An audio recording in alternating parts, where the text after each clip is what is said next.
हाँ, आज अपन पढ़ेंगे प्राचीन भारतीय राजनीतिक चिंतन का स्वरूप।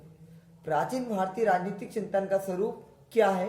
सबसे पहला पॉइंट है राजनीतिक सिद्धांत धर्म के अभिन्न अंग है। दूसरा है राज्य एक आवश्यक एवं उपयोगी संस्था है। तीसरा है राज्य के उद्देश्यों के बारे में आम सहमति, राजा को सर्वोपरि स्थान।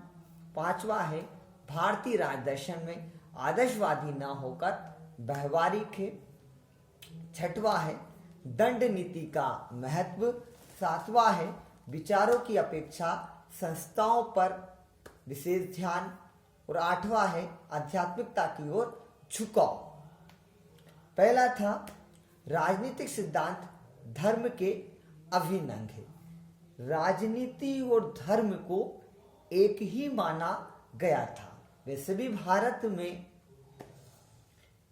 हिंदुओं का जो ग्रंथ था वो गीता है, मुस्लिमों का कुरान है और ईसाइयों का बाइबल है। सबके अपने ग्रंथ और राजनीति को कोई विशेष अलग नहीं माना गया है। अब दूसरा है राज्य एक आवश्यक एवं उपयोगी संस्था है। राज्य को एक आवश्यक एवं उपयोगी संस्था माना गया है। राजा को ईश्वर का प्रतिनिधि माना गया है देवी सिद्धांत में। और राजा की इच्छा मतलब ईश्वर की इच्छा।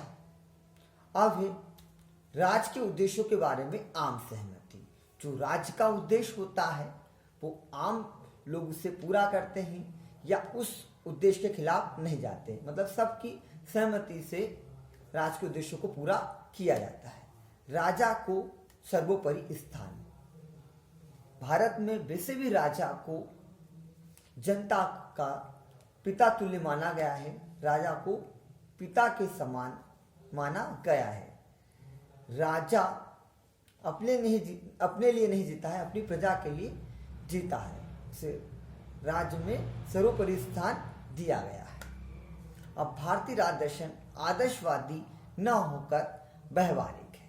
देखो पाश्चात्य राजनीति में क्या है, जैसे प्लेटो हुए हैं जिन्होंने आदर्शवाद का दिया है, या यूटोपिया जैसे मोर ने यूटोपिया दिया है। भारत में व्यवहारिक रूप से इसको ज्यादा महत्व दिया गया है, राजदर्शन को या राजनीति को। फिर है दंड नीति का महत्व। भारत में दंड नीति को अधिक महत्व दिया गया है। कौटिल्य ने भी अर्थशास्त्र को दंड नीति कहा है। फिर है विचारों की अपेक्षा संस्थाओं पर विशेष ध्यान दिया गया है। भारत में विचारों की अपेक्षा संस्थाओं पर अधिक ध्यान दिया गया है। संगठन के माध्यम से जो राजपाट शासन है वो हुआ है या उस पर ध्यान दिया गया है। आध्यात्मिकता की ओर झुकाव। आध्यात्मिकता की ओर झुकाव भारत में शुरू से ही रहा है। जैसे जिस प्रकार से असुर ऋषि मुनियों को परेशान करते थे, उनकी रक्षा के लिए देवी देवता आते थे, उसी प्रकार से यदि कोई राजतंत्र परेशान करता है तो उसकी रक्षा के लिए राजा को भेजा गया है। यदि आपको वीडियो पसंद आया है तो चैनल को लाइक कीजिए, सब्सक्राइब कीजिए। वीडियो देखने के लिए धन्यवाद। ओके।